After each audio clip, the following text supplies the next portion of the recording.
ஜோதிட ஆர்வலர்களுக்கு வணக்கம். நான் உங்கள் ஜோதிடன் எஸ்வி வெற்றிமுகன் பேசுகிறேன்.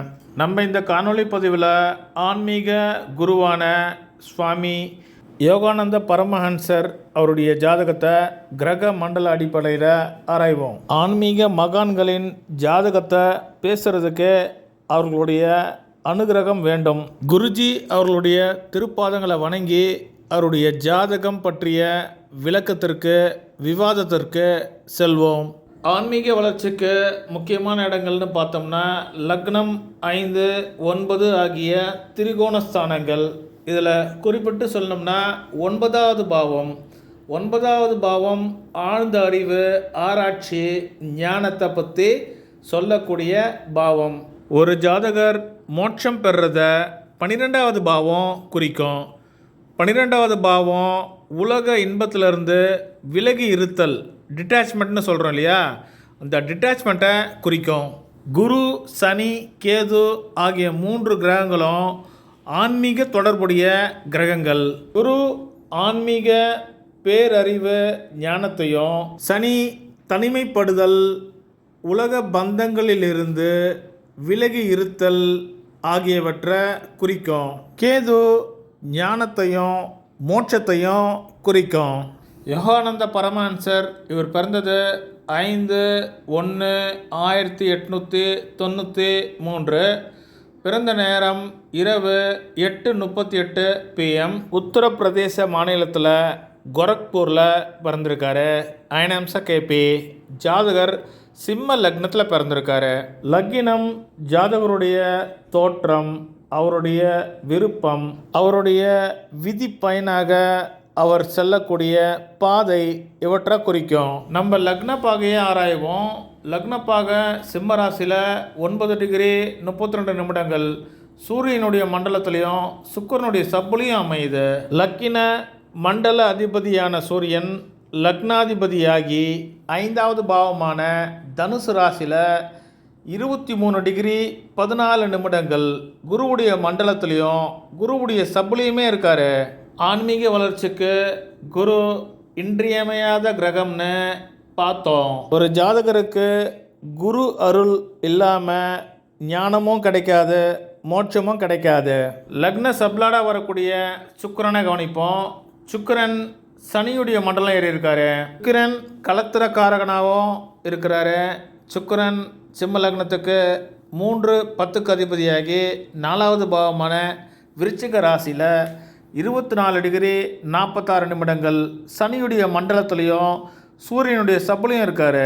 சனி சிம்ம லக்னத்திற்கு 6ஆம் இடத்துக்கும் 7ஆம் இடத்துக்கும் அதிபதி ஆகிறாரு. சனி 6க்கும் 7க்கும் அதிபதி ஆகிறாரு. சனி உலக இன்பத்திலிருந்து விலகி இருத்தலை குறிக்கும். லக்ன சப்லாடான சுக்கிரன் கலத்திரக்காரகனாகி 6வது பாவத்தோட தொடர்பு கொள்வதன் காரணமாக இவருக்கு திருமணம் நடக்கலை.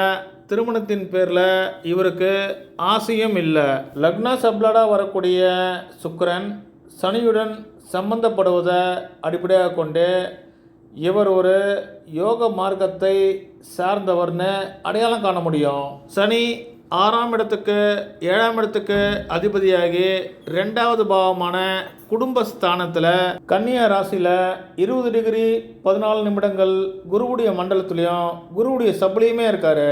சனி உலக இன்பத்திலிருந்து விலகி இருத்தலையும் குரு ஆன்மீக வளர்ச்சியையும் குறிக்கும். கிரகங்கள் ஏறி இருக்கக்கூடிய டிகிரி பாகையை அடிப்படையாக கொண்டு கிரக மண்டலங்களை குறித்திருக்கோம்.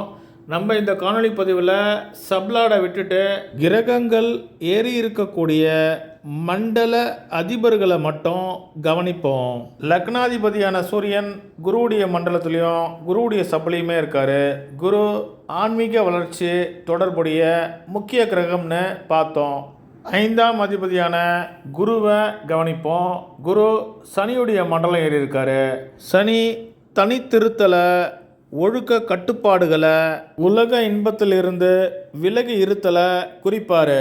அடுத்ததாக 9ஆம் அதிபதியான செவ்வாயை கவனிப்போம். செவ்வாய் ஆன்மீக வளர்ச்சிக்கு மிக மிக முக்கியமான கிரகமாக கருதப்படுறாரு. செவ்வாய் சிம்ம லக்னத்திற்கு 9ஆம் இடமான பேரறிவு, ஆன்மீக ஞானத்தை பற்றி சொல்லக்கூடியவர். செவ்வாய் 9ஆம் இடத்திற்கு அதிபதியாகி தன்னுடைய சொந்த மண்டல பிரிவில் அமைந்திருப்பதை காண முடியும். 10வது பாவாதிபதியான சுக்கிரன் சனியுடைய மண்டலம் இருக்கார். சனி தனித்திருத்தல், ஒழுக்க கட்டுப்பாடுகளை கடினமாக கடைப்பிடித்தல் ஆகிய குணங்களை குறிக்கும். இவருடைய 9வது பாவ ஆரம்பமுன 06 டிகிரி 9 நிமிடங்கள் சுக்கிரனுடைய மண்டலம் ஏறி இருப்பதை கவனிக்க முடியும். சுக்கிரன் சனியுடைய மண்டலம் ஏறி இருக்காரு. 9வது பாவம் 06 டிகிரி 09 நிமிடங்கள் சுக்கிரனுடைய மண்டல பிரிவுலையும் கேதுவுடைய சப்புலையும் அமையுது. கேது ஞானக்காரகன். 10வது பாவ ஆரம்ப முனையை கவனிப்போம். 10வது பாவ ஆரம்ப முனை ரிஷபராசியில் 08 டிகிரி 09 நிமிடங்கள் சூரியனுடைய மண்டல பிரிவுலையும் குருவுடைய சப்புலையும் அமையுது. குரு இவருடைய ஆன்மீக வளர்ச்சியை சிறப்பாக குறிக்காட்டுறாரு. கிரக மண்டல அட்டவணையில் பாருங்கள், குரு, செவ்வாய், கேது, சனி ஆகிய கிரகங்கள் ஆதிக்கம் செலுத்துவதை காண முடியும். மற்றொரு காணொளி பதிவில் உங்களை சந்திக்கிறேன். நன்றி, வணக்கம்.